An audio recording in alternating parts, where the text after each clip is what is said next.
Propose d'attendre 1 ou 2 minutes avant de commencer. En attendant ces 2 minutes, vous précisez, c'est vrai que Jeanne Corneille, qui est l'organisatrice, l'a précisé tout à l'heure au moment de vous faire rentrer.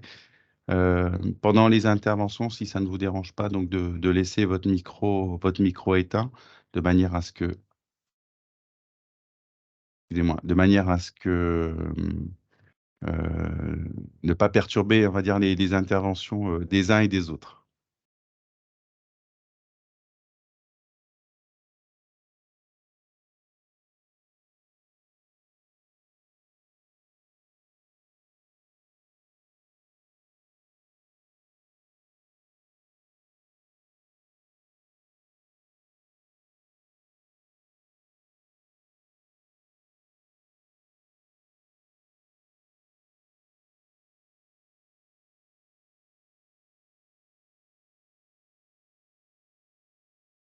Bien, 9h17.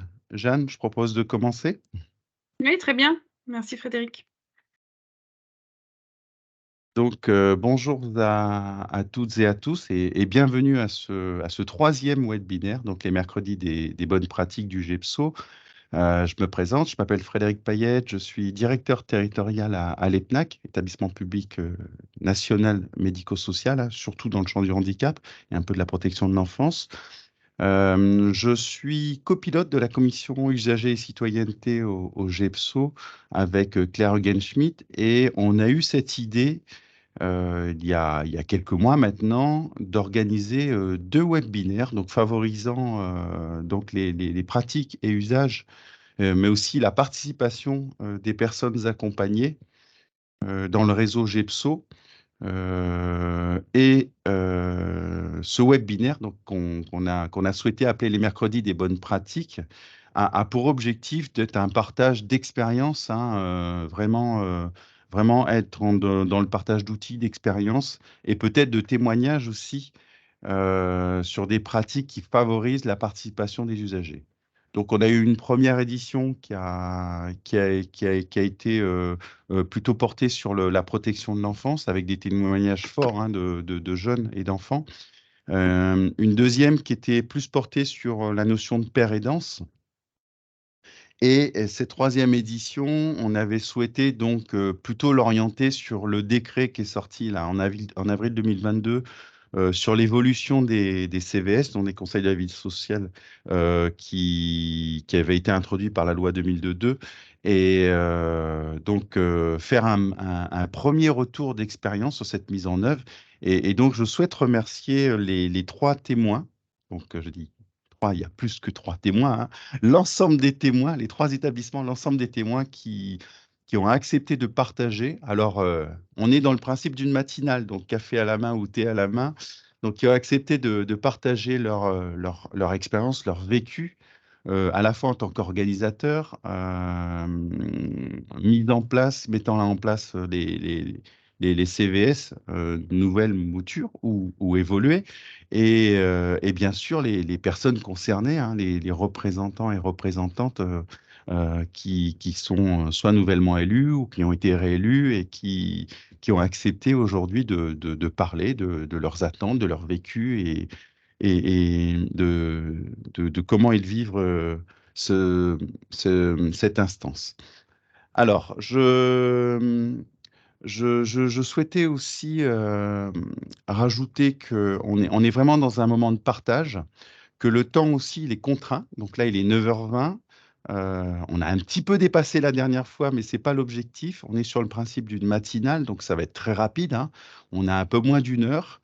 Donc les témoins, les différents témoins savent qu'ils ont à peu près entre 10 minutes et un quart d'heure chacun pour présenter donc ce qu'ils ont pu vivre, ce qu'ils ont pu faire, ce qu'ils ont pu mettre en place. On consacrera un petit temps après à des échanges, à des questions si vous en avez, ou des remarques aussi, pourquoi pas.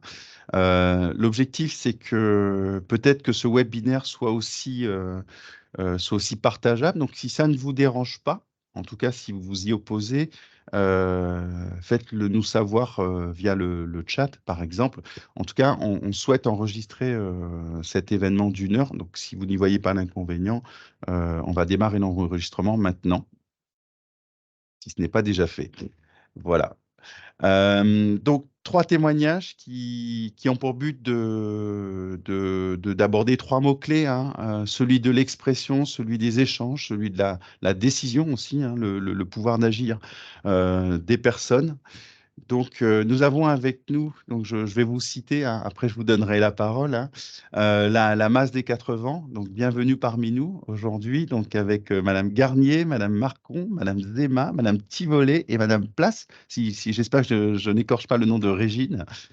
Ensuite, nous avons l'EHPAD 1000 sourires avec Madame Kint, Monsieur Converse et Monsieur Tourlonias.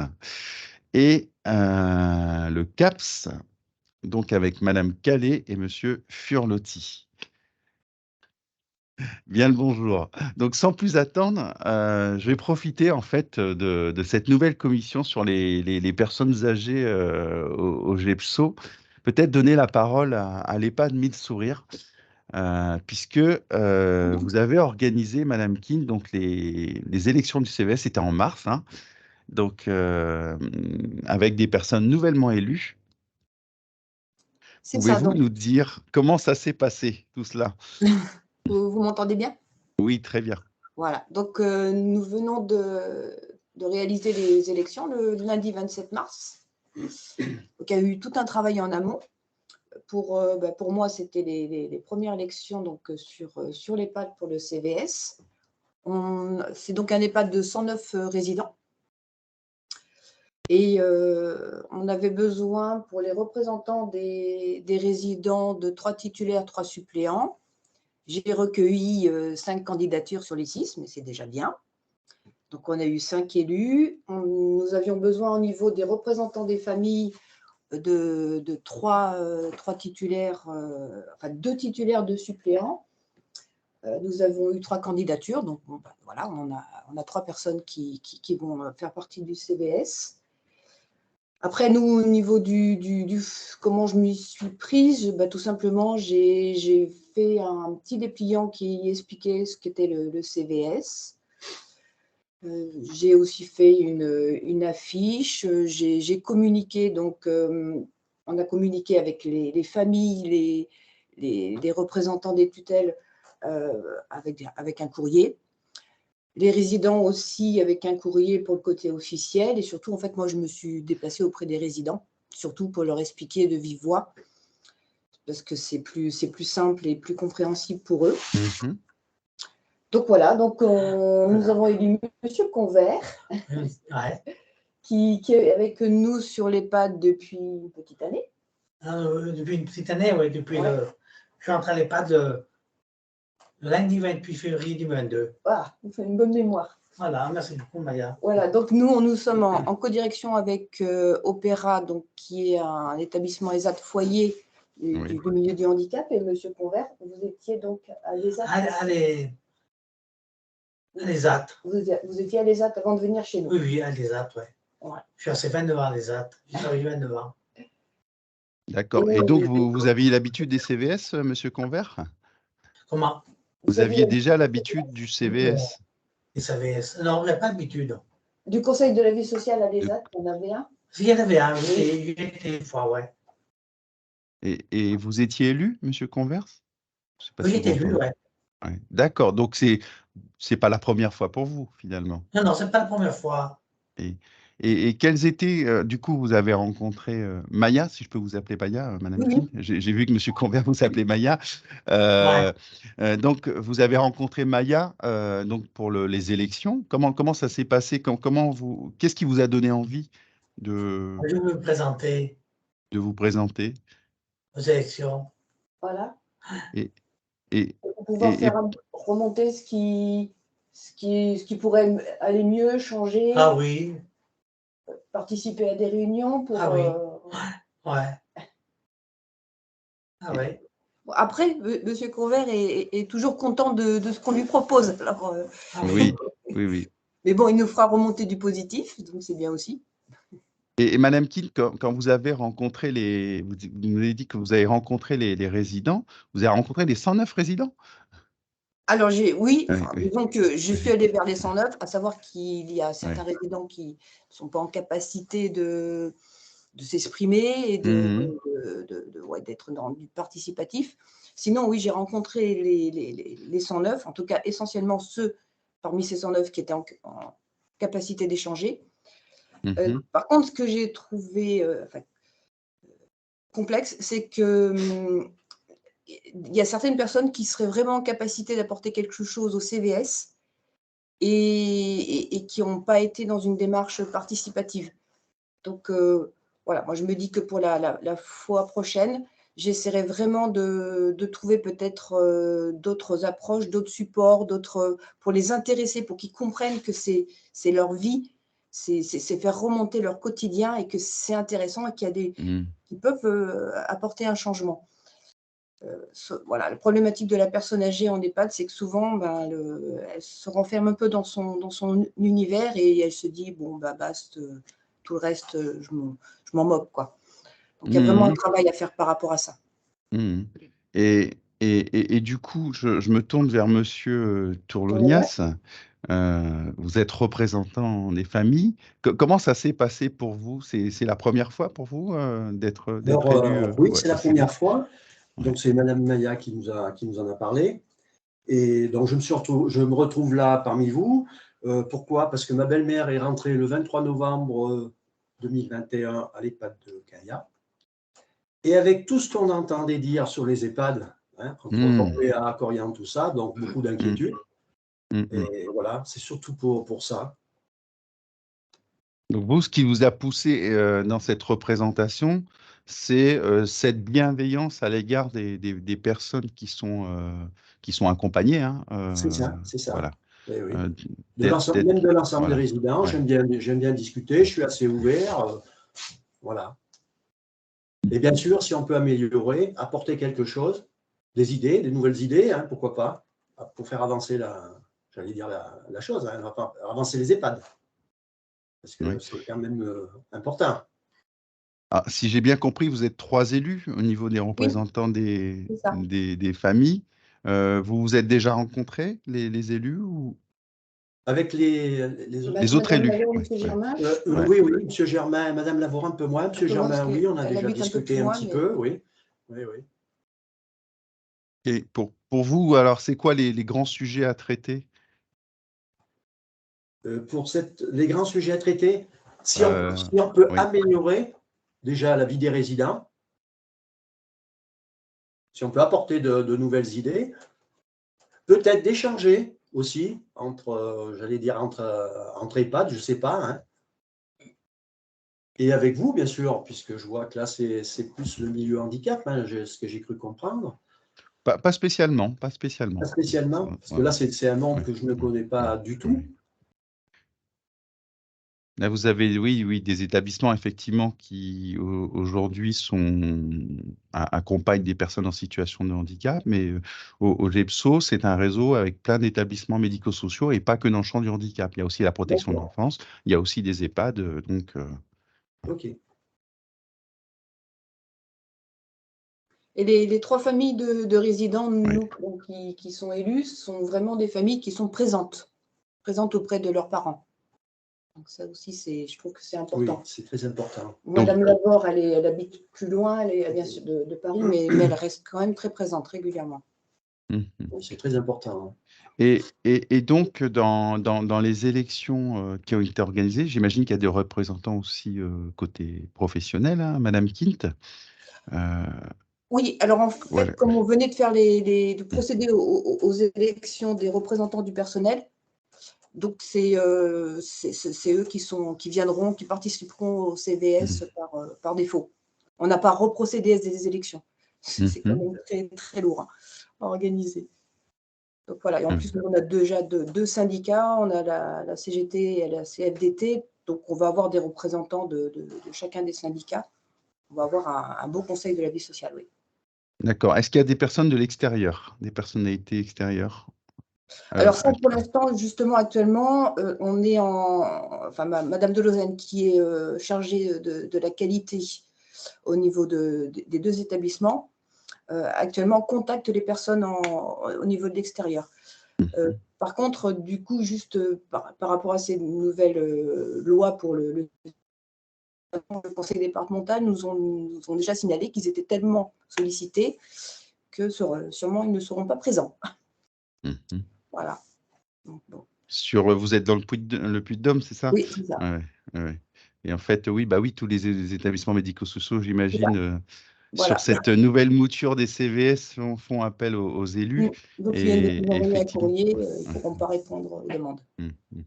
Donc, après, nous, on a essayé de contacter le président du club du 3e âge de Quinja, qui doit nous répondre. Enfin, voilà, il y a différents partenaires. On est en attente de réponse. D'accord. Écoutez, moi, j'ai hâte de voir comment fonctionnera cette instance avec ces nouveaux élus.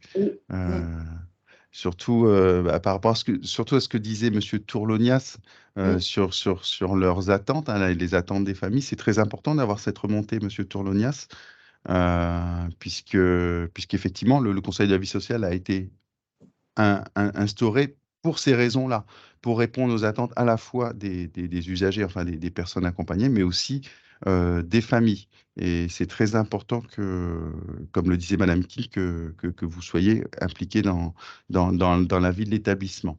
Ce que je propose, c'est de faire un petit saut. Merci à vous. Donc, on va sûrement y revenir, hein.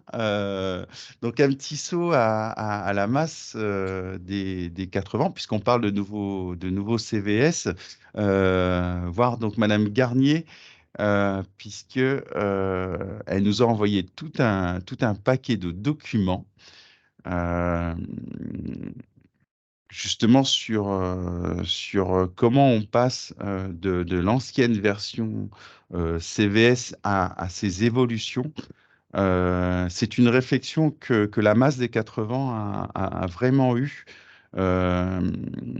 puisque l'enjeu est vraiment l'expression, la communication à la masse des 80. Et je sais que Madame Garnier a beaucoup travaillé dessus, donc j'espère que vous m'entendez bien, Madame Garnier. Ah, vous m'entendez? Oui, du coup, Ouais. ça revient en fait. Je vous entends maintenant. Vous nous entendez? C'est bon. Ah oui, très bien, très bien. Allez, Et vous nous super. avez préparé une petite présentation. Donc, moi, ce que je vous Oui, propose, c'est de alors vous laisser la parole, hein. allez, super. Et peut-être présenter les personnes avec vous, si ça vous C'est dérange ça, pas. Voilà. c'est prévu. Bon, Donc, très je bien. suis accompagnée de 4 personnes, en fait. Donc, Madame Marcon, qui est représentante des familles et des représentants légaux. Nous avons 5 représentants des familles et des représentants légaux au CVS. De Nadera Zema, qui est représentante des personnes accompagnées. Régine Place aussi, qui est représentante des personnes accompagnées. Nous avions 6 personnes représentantes des personnes accompagnées. Je voudrais dédier ce petit temps à Jésus Barcojo, qui est décédé la nuit passée, qui était notre vice-président. Donc voilà, qui devait être présent aujourd'hui. Et nous avons Anne-Marie Thievolet, qui est coordonnatrice éducative et qui m'aide à préparer le CVS.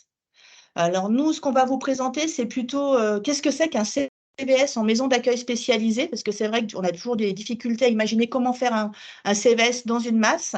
J'irai assez rapidement sur l'historique pour commencer en 2019, parce que comme vous le verrez, on a l'impression que ce décret a été fait pour nous, parce qu'en fait, en 2019, on a déjà mis plein de choses en place. Et en fait, le décret a confirmé ce qu'on avait mis en place, donc on est un peu fiers du coup.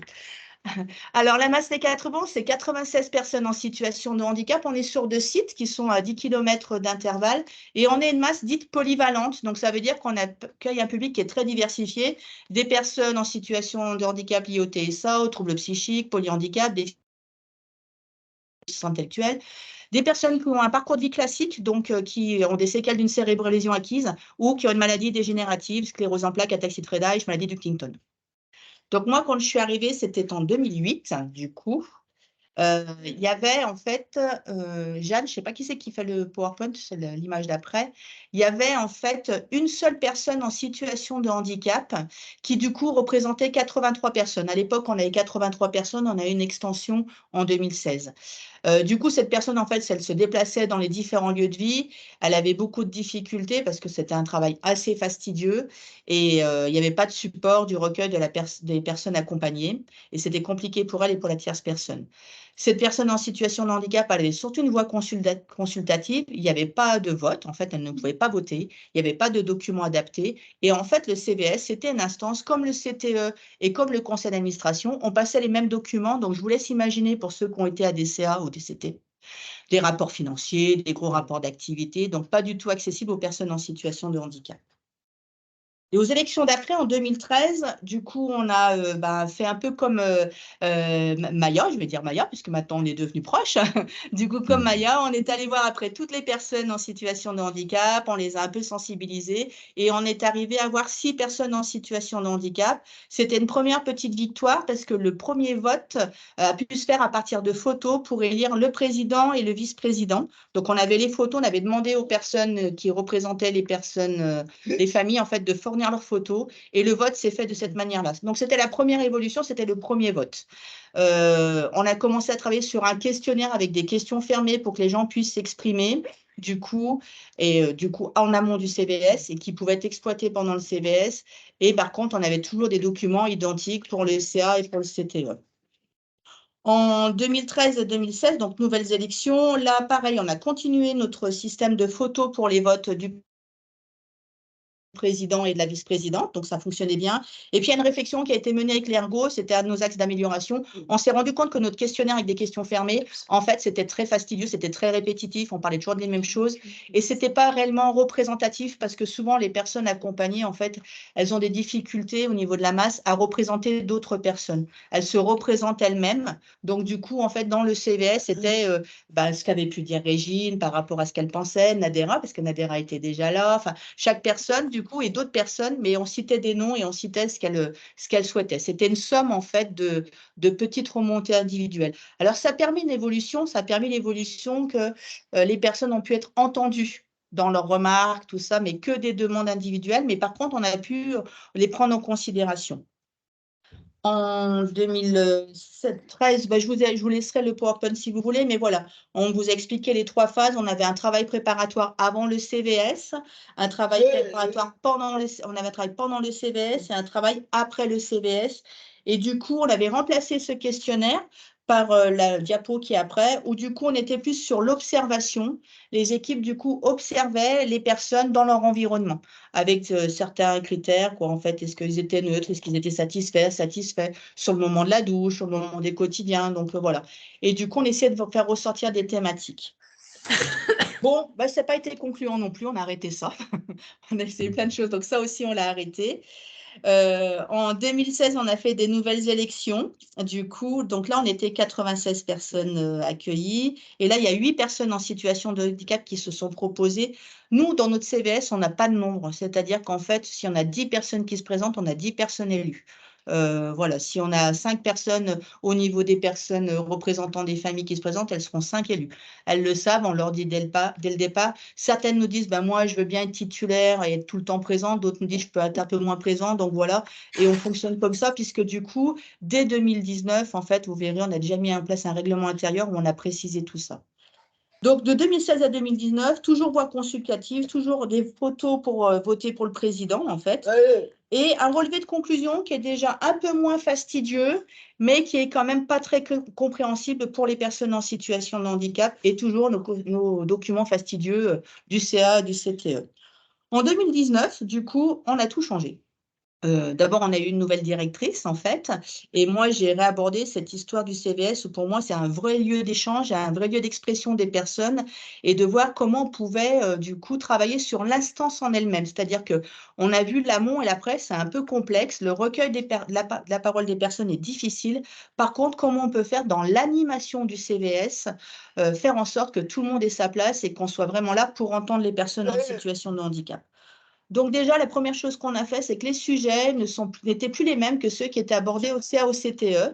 il a fallu l'expliciter, ça de dire qu'en fait, on n'allait pas valider au CVS des éléments qui allaient être validés en CTE et en CA, et que c'était une instance différente, qu'on allait voter des documents, certes, puisque les derniers documents qu'on a travaillés, c'est le contrat de séjour qu'on a remis à jour, le règlement de fonctionnement et tout, et ça a bien été voté par le CVS, du coup, et les membres du CVS y ont participé, mais que par contre, d'autres documents ne seraient pas passés dans le CVS. Donc ça a été acté. L'animation, du coup, donc elle est faite par mois. Donc moi, je tiens compte de la lenteur des personnes à s'exprimer, de faire reformuler quand des fois on a des sujets qui sont un peu complexes ou de les reformuler pour que ça soit moins, ça fasse moins peur. Je vous prends un exemple tout bête. On a eu des moisissures dans l'établissement. C'est quand même pas le truc hyper sympathique. Comment on fait passer ce message qu'à un moment donné, il a fallu fermer un lieu de vie, qu'il y a des moisissures, tout ça, sans que ça soit anxiogène en fait. Donc, comment reformuler pour que du coup, les personnes puissent comprendre ce qu'on veut dire sans que ça soit anxiogène non plus. Et pour, j'allais dire, Madame Marcon par là, mais aussi pour les représentants légaux, parce que savoir qu'il y a des moisissures et tout, c'est quand même pas le truc le plus sympathique.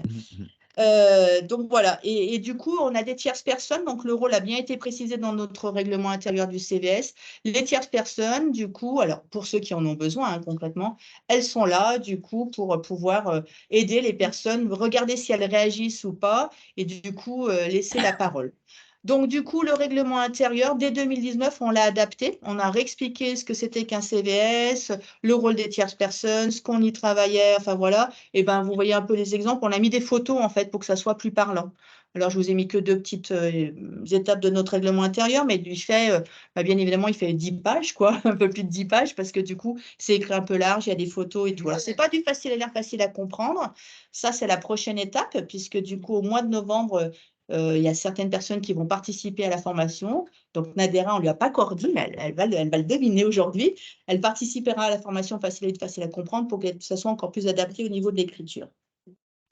On a aussi adapté l'ordre du jour. Donc, l'ordre du jour, du coup, il y a toujours la validation du compte-rendu. Donc, ça, à force, ça commence à venir. C'est toujours le même logo, en fait, toujours le même dessin. La question des personnes en situation de handicap, toujours le même dessin. Pour les familles aussi. On avait toujours un point sur les événements indésirables dès 2019, en fait. Donc, du coup, on l'a transformé par mécontentement. Et puis après, il y a les sujets qu'on veut mettre à l'ordre du jour. Donc là, il y avait sur cet exemple-là, on faisait un travail sur l'accès au lieu de vie et on faisait un travail sur l'accompagnement des personnes maintenant qu'on dit avec comportement défi, mais qu'à l'époque, on met comportement problème, et un moment sur le calendrier. Pour le CVS, il y a toujours un PowerPoint. Donc voilà, tous les sujets qu'on va voir sur l'ordre du jour, les mêmes images sont mises sur le PowerPoint où il va y avoir quelques phrases du coup, et là il y a de l'échange. Donc ce support, il peut déjà être, il est projeté au moment du CVS, il peut être imprimé, alors il est rarement imprimé avant parce que je suis toujours à la bourre, il est fait le matin même du CVS, un peu comme ça, je travaille un peu dans l'urgence. Ah oui, je suis un peu en retard, j'ai une défaite. Voilà, donc du coup… Je surveille le temps, ne vous inquiétez pas. Voilà, super.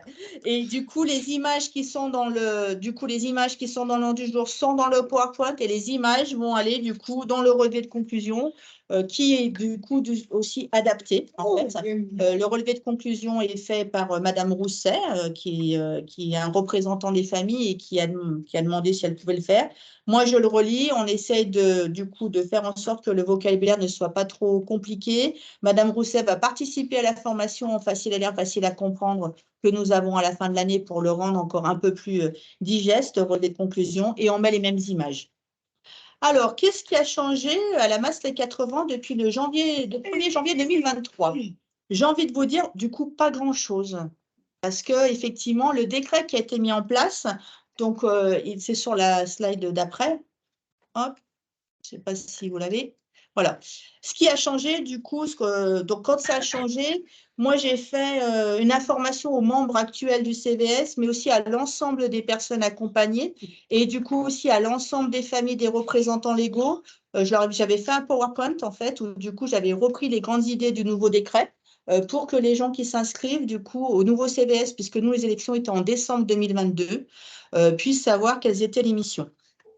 Donc, on a bien insisté sur le fait que le terme de personne accueillie n'est plus envoyé. Du coup, maintenant, on ne dit plus personne accueillie ni personne prise en charge, on dit personne accompagnée. Donc, il a fallu changer tous nos documents. On était en train de travailler le contrat de séjour, donc on l'a vite changé en mettant personne accompagnée. Au niveau des personnes qui composent le CVS, concrètement, nous, on avait déjà des personnes accompagnées, déjà des professionnels. C'était issu des élections, donc des professionnels élus. Par contre, normalement, il doit y avoir une personne qui n'est pas issue des élections. Donc, on a fait un appel à candidature pour une personne non issue des élections. Donc, on a eu un candidat. Normalement, on doit aussi avoir un représentant des mandataires judiciaires. J'ai pris mon téléphone, j'ai appelé quelques mandataires judiciaires. Donc, c'était la première fois qu'ils étaient sollicités. J'ai eu un bol pas possible parce qu'on m'a dit, on va sûrement être sollicité, mais on vient chez vous. Donc, on a un mandataire judiciaire. Comme on a commencé avant les autres. Voilà, on était les premiers. On est bien contents. Nous n'avons pas de bénévoles, donc nous n'avons pas de représentants de bénévoles. Nous n'avons pas de médecin coordonnateur, donc nous n'avons pas de représentant de médecin coordonnateur. Et sinon, pour les autres, je vous les ai cités, c'est bon. Après, elles peuvent demander à assister au débat. Donc, vous avez toute la liste, les représentants de la commune, tout ça. Mais nous, c'était déjà une possibilité. C'est-à-dire que les représentants qui voulaient siéger au CVS, il suffisait qu'ils nous le demandent. Ils peuvent venir sans difficulté. On a toujours accepté des personnes. Sur l'expression, du coup, j'ai bien rappelé que le nombre devait être supérieur. Donc, on est bien sur un nombre supérieur de plus de la moitié en termes de personnes accompagnées et de représentants des familles, puisque nous avons donc 5 représentants familles, représentants légaux, et nous avions 6 personnes en situation de handicap, donc 11 personnes. Excusez-moi, Madame Garnier, du coup, ça vous l'avez gardé, le fait de ne pas créer de quotas dans les élus. C'est-à-dire que les personnes qui se présentent sont élues naturellement. Ouais. Ils sont élus naturellement, par contre, on vérifie le quota. C'est-à-dire qu'on vérifie qu'il y a bien plus de la moitié des nombres. Ça, je l'ai bien, voilà. C'est-à-dire que c'est toujours ouvert. Voilà. Oui. Mais par contre, on a été vigilant à ce qu'on soit bien au-dessus. Mais on a toujours été au-dessus, donc ça n'a pas changé grand-chose. Mais du coup, voilà. Il y avait 3 personnes, 3 représentants des familles, enfin 4 personnes. On a quelqu'un qui est décédé dans les représentants des familles. Et là, on a eu 5 candidats, donc on est plutôt content. Au niveau des compétences étendues, du coup, donc voilà, normalement, le CVS donne son avis, fait des propositions sur le droit et liberté des personnes. C'était déjà le cas, la MAST 80, les membres du CVS avaient déjà, par exemple, ont participé au projet d'établissement, ont participé sur le volet de la maltraitance. Donc, du coup, ça a pas, quand je dis que ça n'a pas changé grand-chose, c'est que c'était déjà une pratique qu'on avait, en fait.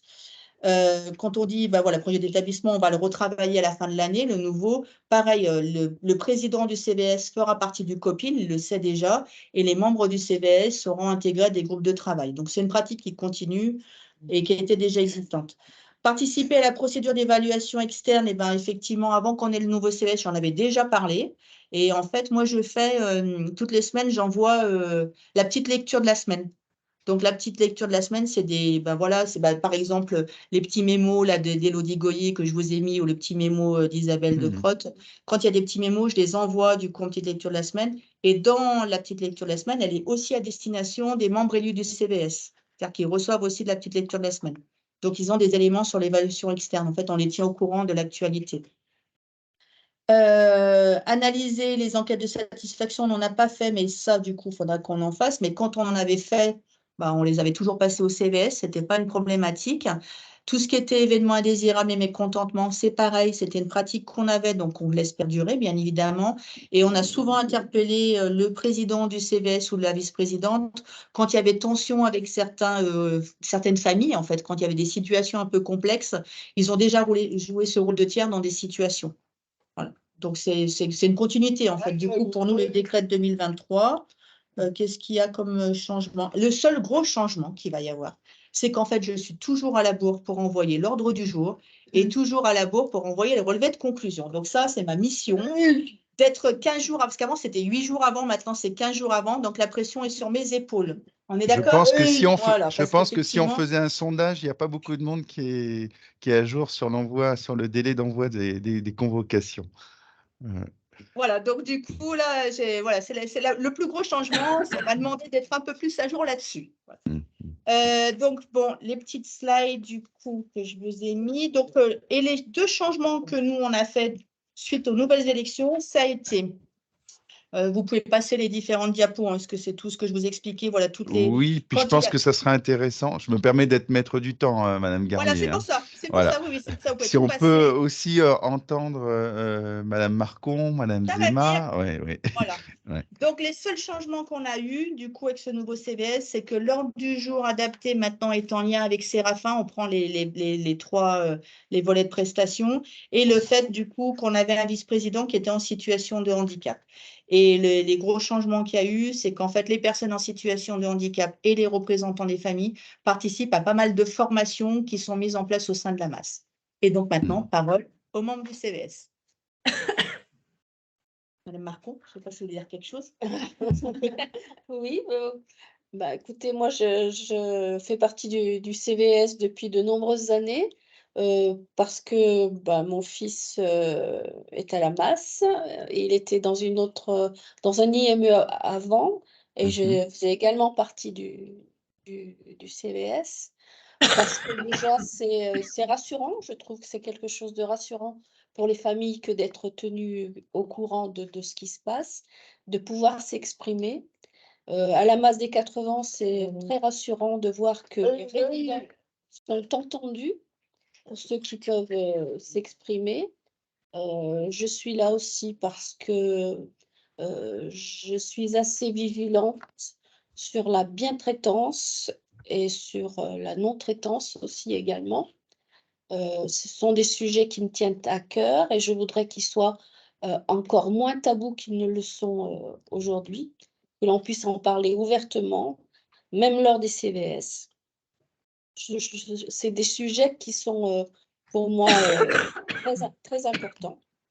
Et bah, je trouve que les CVS sont très enrichissants et c'est pour ça que je suis contente que cette année, il y ait plus de personnes, plus de parents qui en fassent partie. C'est très important ce que vous venez de dire sur cette volonté, cette vigilance que vous avez vis-à-vis de la bientraitance et que vous voulez que le sujet soit abordé. C'est vrai que c'est une question qui est très importante et le CVS a évolué en ce sens. Oui, oui, c'est très important. Je trouve qu'on n'en parle pas assez et que la parole à ces sujets est encore assez difficile. Et je trouve que on devrait faire un petit flash dans tous les CVS. Voilà, un petit flash sur ces sujets-là. Ça, et puis ne pas hésiter, comme disait Madame Garnier, d'aborder des sujets, y compris difficiles. L'exemple de, je sais plus, c'était de la moisissure ou de la salpêtre. C'est un sujet qui peut être difficile, hein, puisque forcément les traces d'humidité, ça peut avoir des conséquences à la fois sur la santé, etc. Et pour autant, si on ne les aborde pas, ce sont des non-dits. Et alors, du coup, je sais pas, vous étiez en train de parler, je vous entends pas, Non, Madame. non, je disais qu'il n'y avait Oui, pas de oui, oui. non-dit, il n'y a pas eu de non-dit à ce sujet sur la masse des 80. On a bien fait participer le CVS sur des prises de décision, tant sur ces histoires de moisissures que sur les décisions à prendre au sujet du Covid, de la fermeture de l'établissement. Nous avons toujours été consultés, nous avons pris des décisions, nous sommes allés même plus loin que ce que préconisait euh, la masse, puisque le bien-être et la sécurité des résidents, pour nous, c'est quelque chose qui nous tient vraiment à cœur et qu'on a préféré prendre des mesures plutôt plus dures, mais qui se sont avérées très efficaces. Ah ben, je pense que l'établissement doit être très partie prenante de ce type d'approche. Il y a- Oui. Et Non, non, effectivement, on est très content de la. Enfin, les personnes qui sont élues au CVS, la Maslay 80, elles ne sont pas là pour être simplement présentes, en fait. ouais. Elles sont vraiment associées sur plein de sujets. Et du coup, il y a les instances, mais après, il y a tous les appels téléphoniques, les visios qu'on peut faire et tout. Peut-être, Nadera, vous voulez dire quelque chose? Oui, Euh,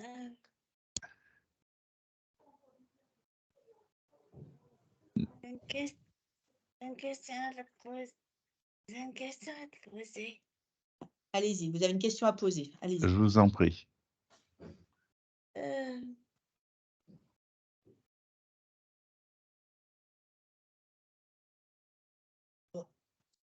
Qu'est-ce que vous voulez dire? on est bien aux 80. On est bien en 80. Voilà, C'est bien. On le sent, ça. Régine réagit aussi, dit fait un geste aussi. C'est ça. Merci, Régine. Qu'est-ce que vous voulez dire encore, Nadera? CVS. Par rapport au CVS, Nadira? Ouais, Oui. Comment ça se passe au CVS? bien. Est-ce que vous aimez y participer? Ouais. Est-ce que vous prenez la parole au CVS? Oui, Oui. Pour dire Et- quoi?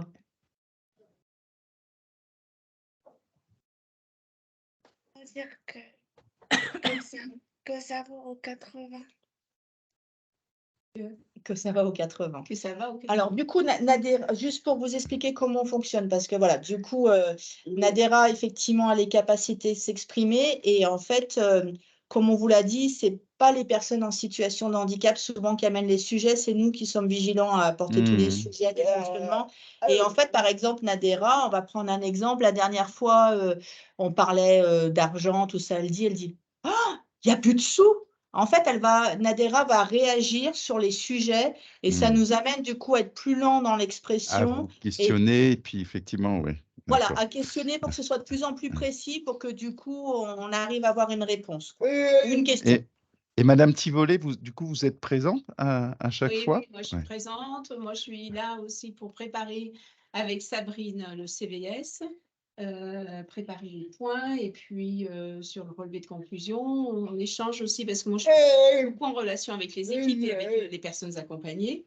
Mhm. Et l'idée, c'est aussi de pointer des sujets que les résidents peuvent exprimer aussi. Alors, peuvent exprimer pas forcément verbalement, mais il y a aussi une connaissance du résident qui fait qu'il y a des sujets sur lesquels on sait qu'ils veulent aborder, et notamment Régine, là, qui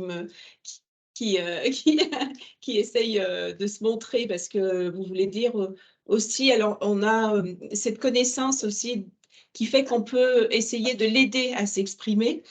Et c'est de cette manière-là qu'on est en lien avec Sabrine pour amener des sujets, voire même pendant le CVS, hein, parce que Régine n'a pas l'usage de la parole, mais elle sait se manifester sur des sujets qu'elle entend et qu'elle voudrait aborder. Voilà. Mais elle peut amener aussi des sujets. Hein. Des fois, elle se manifeste au niveau de sa motricité, qui fait qu'elle aurait envie de nous dire quelque chose. Est-ce que vous utilisez des outils de communication augmentés ou alternés aujourd'hui? Oui. Pas encore, en fait, concrètement. Donc là, c'est l'objectif de fin d'année l'année prochaine. Donc là, il y a déjà une formation sur la CA, du coup, qui est fait par le groupe Polyhandicap France, donc voilà, donc auquel les agents vont participer. En fait, on est plutôt sur des communications, des cahiers de communication. On accueille des personnes avec TSA, donc on a plusieurs personnes qui ont un cahier de communication. Et pour les autres, c'est compliqué. Comme vous avez vu, on a un public très diversifié. Il y en a qui savent lire et écrire, il y en a qui ont une tablette, enfin voilà, mais il n'y a pas, on va dire, une réflexion institutionnelle sur quel type de communication. Enfin voilà, c'est plus de l'adaptation à chacun. Bon, en tout cas, merci beaucoup pour ce long témoignage, pour le coup, de la masse des 80. Je propose, oui, je vous en prie, le temps que je fasse la transition. Voilà, on vient de se mettre d'accord. Elle voulait simplement dire qu'elle était très impliquée dans la vie de l'établissement et qu'elle était très intéressée par tout ce qui se passait et son envie de dire des choses au CVS. Voilà. Et moi, je vous encourage, Régine et Emmanuela, c'est ça. Nous avons Nadera, pardon, et de participer à notre deuxième webinaire, donc qui est un webinaire entre les personnes accompagnées qui s'appelle le réseau, qui a lieu régulièrement, et il faut suivre l'actualité. N'hésitez pas en tout cas. Vous parliez, Madame Garnier, que vous alliez vous mettre au FALC prochainement. Je propose de donner la parole à Madame Calais. Vous m'entendez, Madame Calais? Et qu'avec Monsieur Furlotti, donc au CAPS, hein, qui est un gros établissement médico-social. Et on vous entend. Je sais que vous, côté participation, c'est dans votre organisation, c'est quelque chose qui est aussi historique, ou de la part enfin, du fait de la taille de l'établissement, vous êtes beaucoup questionné aussi comment comment favoriser au maximum cette expression, hein, des personnes accompagnées. Et pouvez-vous nous en dire plus sur cette organisation et comment vous avez abouti aujourd'hui à vos 3 CVS? Oui, alors voilà, on va se présenter tout d'abord. Donc, moi, je suis Laurence Calais, donc je suis chargée de mission au CAPS, le Carrefour d'accompagnement public social, et je suis en charge des relations avec les familles, de l'organisation des bénévoles dans l'établissement et de l'organisation des instances où sont représentés des usagers. Parce que moi, le CVS, ce n'est pas que le CVS. Donc, le CAPS, alors, c'est un établissement. Donc, je laisse quand même Sébastien se présenter. Sébastien, présentez-vous. Bonjour, je m'appelle Sébastien Furlotti. Je suis au CAPS depuis 2000 et je fais partie du CA et de la CPF. Et vous êtes ouvrier des AT. Hein. Oui. Voilà. Vous travaillez dans les espaces verts. Oui, hein. après, c'est… Voilà. Donc, ils ont bien voulu me laisser pendant 1 heure ce matin, mais c'était très difficile parce qu'on est en pleine saison espace vert. Et en ce moment, les chantiers, à mon avis, ce n'est pas le travail qui manque, effectivement. Oui, il y a beaucoup de travail. Voilà. Et donc, juste pour la petite histoire, donc nous sommes un établissement public, bien sûr, qui sur la Meurthe-et-Moselle. Nous accompagnons 950 personnes sur on va des services SAVS jusqu'aux services masse, femmes. On a un IME à Châlons-en-Champagne, on a 4 établissements aussi dans la Marne. Donc, un gros établissement avec 650 salariés. La problématique de la mise en place du CVS, bien sûr, tient à la multiplicité des personnes accueillies et au nombre des personnes accueillies. Donc, on parle de vraiment 2 grosses organisations. Et historiquement, le CVS existe depuis 2005. Il s'appelait CCR, PRLU ou un truc comme ça, commission consultative pour les personnes accompagnées, mais il existait déjà en 2005. Donc, c'est vraiment inscrit dans les gènes du CAPS. On met en place des organisations pour que les usagers, les personnes accompagnées puissent s'exprimer. Alors, on a jusqu'en 2022, jusqu'au nouveau décret, on avait un CVS général, plus plein d'autres commissions, mais notre CVS, qu'on avait appelé CVS pour être bien dans la norme, il n'était pas satisfaisant. C'était un CVS général, on avait des représentants de la masse, des représentants des FAS, des représentants des AD, des représentants de famille aussi de chaque pôle, mais chacun s'y perdait. Donc, on a décidé, et ça tombait bien, c'était en même temps que le décret de 2022, de séparer en 3 CVS différents. Donc, maintenant, nous avons un CVS pour le pôle accueil spécialisé, donc les foyers d'accueil spécialisés. Nous avons un CVS pour le pôle médico-social, donc pour les masses, les femmes et tous les établissements à double tarification. Et nous avons un CVS pour le pôle taille, pour travail adapté insertion, qui réunit les ESAT, donc 250 travailleurs, et les foyers d'hébergement qui sont aussi rattachés à ce même service. Donc, 3 CVS et au-delà de ça, des commissions consultatives d'usage les CVS. Pour le pôle travail adapté, nous avons donc CHSCT qui est rattaché au CVS maintenant depuis le décret de transformation des ESAT qu'il a fallu aussi suivre. Ça tombait bien, c'était dans la même période, donc on a réussi à s'adapter. Des délégués uniques qui sont élus maintenant au niveau des ESAT. Les élections ont lieu vraiment en ce moment. Et donc, M. Furlotti, qui est à côté de moi, a aussi donc la casquette d'être délégué à la commission permanente de formation. Nous tenons à ce que les ouvriers eux-mêmes puissent donner des idées sur les formations dont ils ont besoin. Et Donc, quels sont, je me permets de vous couper, Madame Calais, je du vous coup, en prie. quel type de formation vous avez pu négocier, Monsieur Furlotti? Là, Par exemple, hein. ben, tout ce qui est autopartie, Les machines. Hein. taillerie. Ah oui, sur des machines, etc. Comment mieux utiliser certaines machines, hein, c'est ça? Ouais. Et puis, le permis de conduire. Et puis le permis de conduire aussi. Ah, très bien, très Ouais. bien. Ouais. Ouais. Et donc, Et, ouais. tout ce qui est informatique. Là, Ouais. Ça, c'est vraiment les ouvriers qu'on demandait. Les ouvriers ont demandé à être formés en informatique. Hein. ouais. Donc, Et toutes les personnes à l'ESAT, enfin, beaucoup de personnes ont leur ordinateur à l'ESAT? vous avez où des ordinateurs? Hein? Monsieur Ben. Donc, il y a un éducateur en accompagnement professionnel qui est là et qui propose hein, l'ordinateur que vous puissiez l'utiliser. Et voilà. D'accord. Donc, et monsieur Sébastien est aussi en même temps représentant au conseil d'administration. Voilà. Donc, ce qui est beaucoup plus compliqué, hein, puisque on le disait tout à l'heure et on se reconnaissait bien, les documents du conseil d'administration. Ah oui. Hein. Donc, pas du tout adapté et c'est parfois compliqué pour eux. Bon, il s'est représenté cette année et il a de nouveau été élu. Là, on vient d'avoir les résultats. Oui. Et du coup, voilà, ça nécessite aussi une préparation, donc de façon à ce qu'ils puissent comprendre, ou en tout cas qu'on puisse après retravailler avec lui ce qui s'est dit. Hein. Mais c'est pas non plus l'instance la plus intéressante. Hein, pour oui. C'est quoi qui vous intéresse, Monsieur Furlotti, vous parce que vous êtes un peu partout là. Du coup, dans les différentes réunions, c'est laquelle où vous vous sentez le mieux, le plus à l'aise? À la CPF. C'est là. Pardon. La commission permanente. Ah, la commission permanente, celle qui régit la formation, par exemple.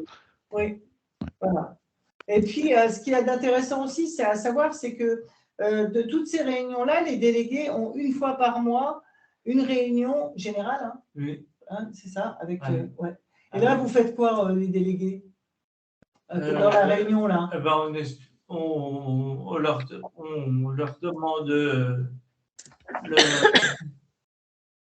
leurs questions. Oui, leurs questions, s'ils ont des questions. Voilà. Puis vous leur dites aussi ce qui s'est passé pendant la réunion? Oui. Ouais. Donc, une fois par mois, tous les ouvriers sont réunis par site et les délégués, alors Monsieur Furlotti en tant que délégué de la CPF, ses autres collègues en tant que délégués du CVS, un autre collègue en tant que délégué du CHSCT sont devant eux, hein, c'est ça? On n'est plus que 4. Vous êtes 4 hein, ouais. Et vous expliquez à vos collègues? Le plus souvent, c'est Monsieur Hubert. C'est Monsieur Hubert. Le plus souvent, c'est l'éducateur d'accompagnement professionnel qui est là pour aussi les aider à redire ce qui s'est passé. Donc, du coup, ils échangent sur les différentes instances auxquelles ils participent, c'est ça? Voilà. Avec leurs collègues, parce que c'est pas eux qui, voilà, c'est eux reprennent les questions de leurs collègues, hein, bien sûr, hein, c'est comme ça. Ils ont une formation d'ailleurs pour être délégués. Ah, oui. Une formation qui a lieu à chaque élection, on met en place une formation pour leur expliquer ce que c'est qu'être délégué. Donc, ils ont pour mission de réunir les questions de leurs collègues. Hein. C'est pas toujours facile. Hein. Ah oui. C'est pas toujours facile. Hein. Et puis, il fait un tableau et puis il nous l'affiche. Vous avez un tableau? Oui, et puis il nous l'affiche près des vestiaires. D'accord. Donc, il y a tout qui est marqué. Ouais, alors, il y a tout qui est marqué. D'accord. D'accord. Il me semble que vous me disiez, en préparant ce webinaire, que vous aviez des professionnels qui étaient formés à la traduction facile à lire et à comprendre dans votre établissement. Et des ouvriers aussi. Monsieur Furlotti est formé. Ah, c'est vrai? Ah oui, ça, c'est une sacrée compétence, du coup. Et donc, par exemple, pour le conseil d'administration, vous aidez aussi à traduire certains documents ou pas? Le conseil d'administration, non. Non, et malheureusement, non. Puisque le conseil d'administration, comme on disait tout à l'heure, tous les documents, enfin, il n'y a aucun document qui est accessible. Par contre, toutes les instances CVS les comptes Ouais. rendus sont faciles à lire et à comprendre. Mhm. Et sont validés, tous les documents sont validés par des ouvriers ou des usagers qui ont suivi la formation eux-mêmes. Très bien. Donc, Voilà. du coup, C'est d'ailleurs, le document ne peut être FALC que s'il a été validé par un usager, lecteur ou non, hein, parce qu'il faut savoir que le FALC est adapté à des personnes qui sont non lecteurs. Hein. Oui. C'est-à-dire que la personne non lecteur, si vous lui lisez le document en FALC, elle doit le comprendre. Sans petit métier d'explication supplémentaire. Hein. Pour être sûr qu'il soit bien FALC, il faut vraiment que la personne puisse le comprendre simplement en l'écoutant. Ça, c'est intéressant. C'est vraiment une notion que moi, j'insiste toujours parce qu'il faut pas, c'est pas obligé d'être lecteur hein, pour réussir à comprendre. Si quelqu'un vous le lit, il faut que vous arriviez à le comprendre sans y mettre d'explications supplémentaires. On a aussi des adaptations de FALC, hein, parce que par exemple, pour les ouvriers des AT, on a des documents qui vont être plus complets, plus techniques. oui, plus glisser sur le français et simplifié, en fait. Ouais. Voilà. On va adapter nos documents FALC en fonction du public qui va le lire. Hein. Ça, c'est important aussi. Hein, c'est pas, voilà. J'ai un exemple, mais je ne sais pas si je peux partager un écran. Je ne sais pas si c'est possible. J'ai quelques documents là, si vous voulez. On a 2 minutes. Je sais pas, donc je sais pas comment on fait. Non, mais ce que je vous propose, c'est peut-être, on le partagera si vous nous l'envoyez. On le partagera, ce document, parce que c'est très important. C'est très important, effectivement, tous ces outils que vous pouvez mettre en place dans les établissements pour permettre justement à la fois l'expression, mais aussi la compréhension. Madame Kint et Madame Garnier ont beaucoup insisté là-dessus, le fait de rendre compréhensible tout type de documents liés à ces instances et liés aussi à la vie de la structure et aux grandes décisions qui peuvent être prises. Il y a aussi une question que je souhaitais vous poser avant de donner la main aux personnes participantes si elles ont d'éventuelles questions. C'est les conseillers techniques, ce que vous appelez, vous, les facilitateurs de parole. Est-ce que vous pouvez nous en parler un peu? Ouais. Alors, les conseillers techniques, ce sont donc, au départ, ce sont des bénévoles de chez nous qui viennent pour aider les personnes accompagnées, déléguées, représentantes, à préparer les réunions, à intervenir pendant la réunion et ensuite à comprendre les comptes rendus. Donc, c'est des personnes qui vont intervenir en plus. Alors, on essaye, à la mesure du possible, de trouver des bénévoles.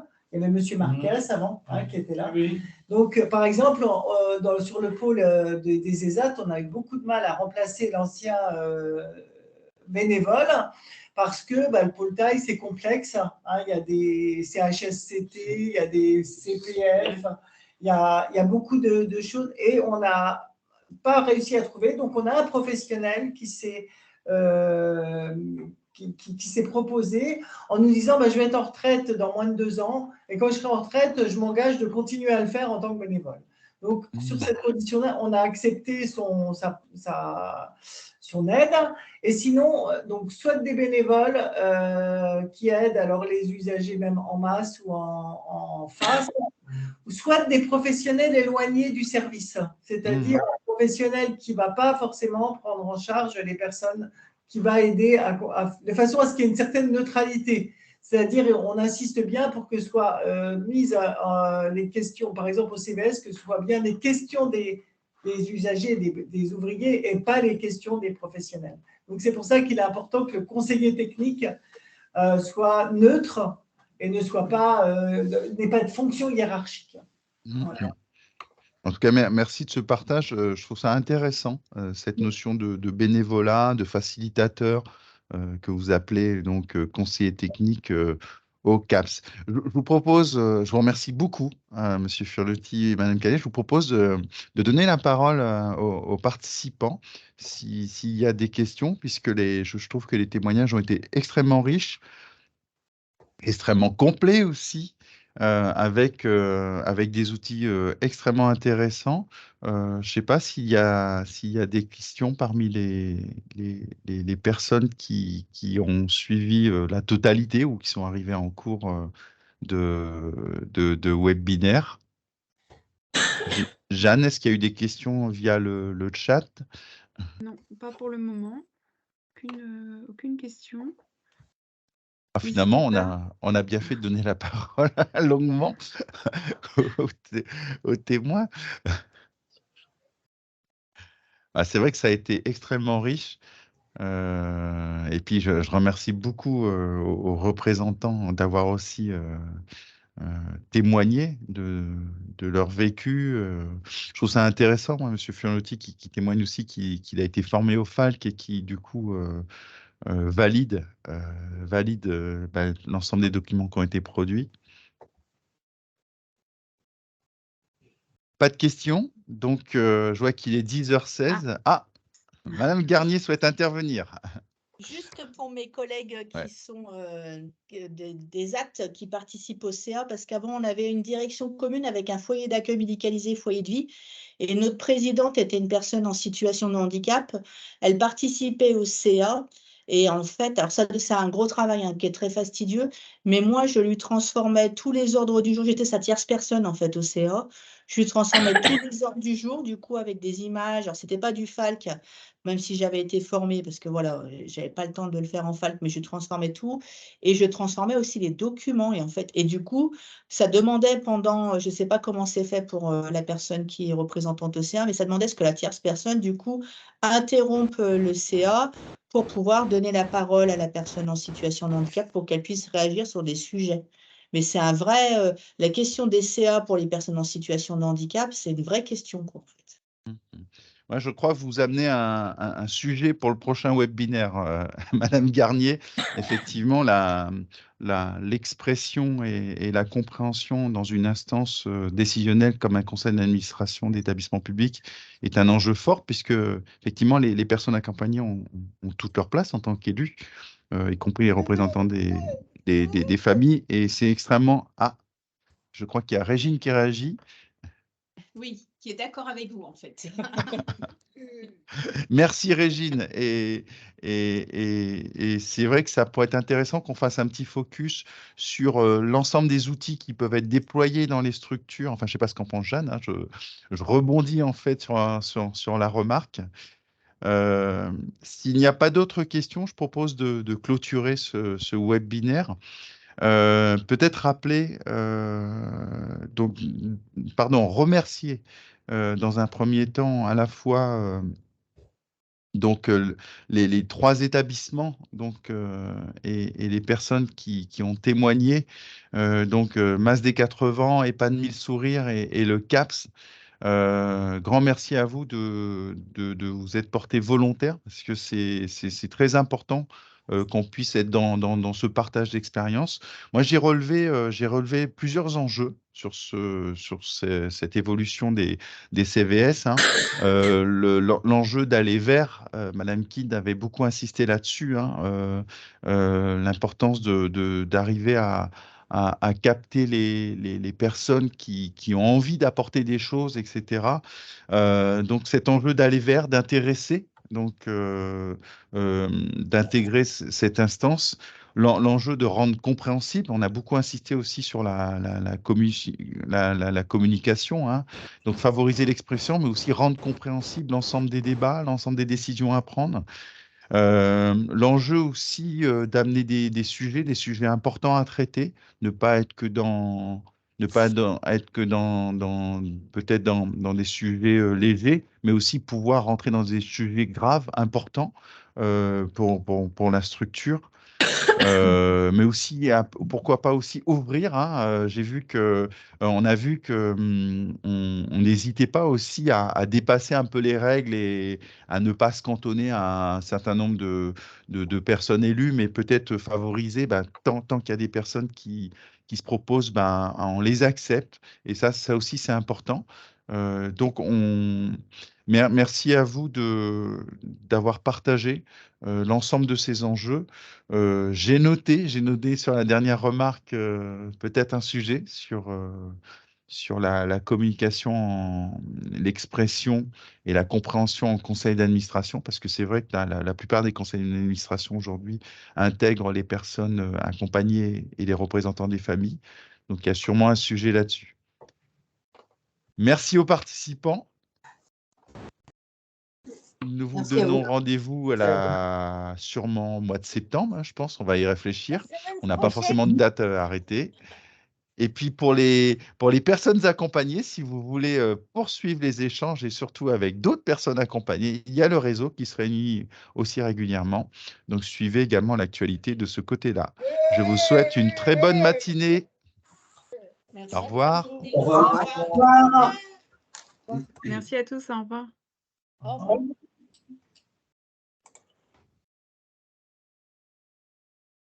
Quelqu'un dans le chat.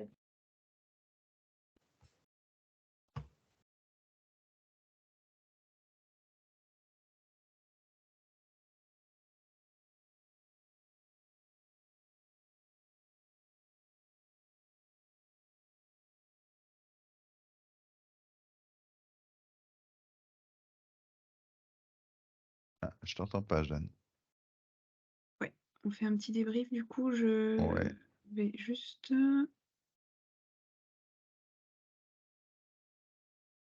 Donc, on reste avec Laurence.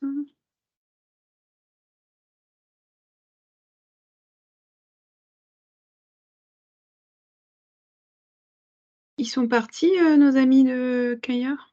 J'ai Ouais, l'impression. ils sont partis, oui.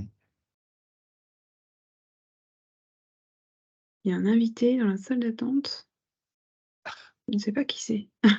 Bonjour, qui êtes-vous, l'invité? Le I. Bonjour, je suis Jérôme Passy-Coussé. En fait, j'ai écouté de façon intermittente. Je dirige un établissement pour personnes handicapées âgées. Et je suis désolé, voilà, j'ai écouté voilà, de façon intermittente et c'était bon, j'ai pas tout suivi en détail, mais c'est vrai que c'est intéressant. Enfin, on discute avec Jeanne. Voilà, je pense que la démarche est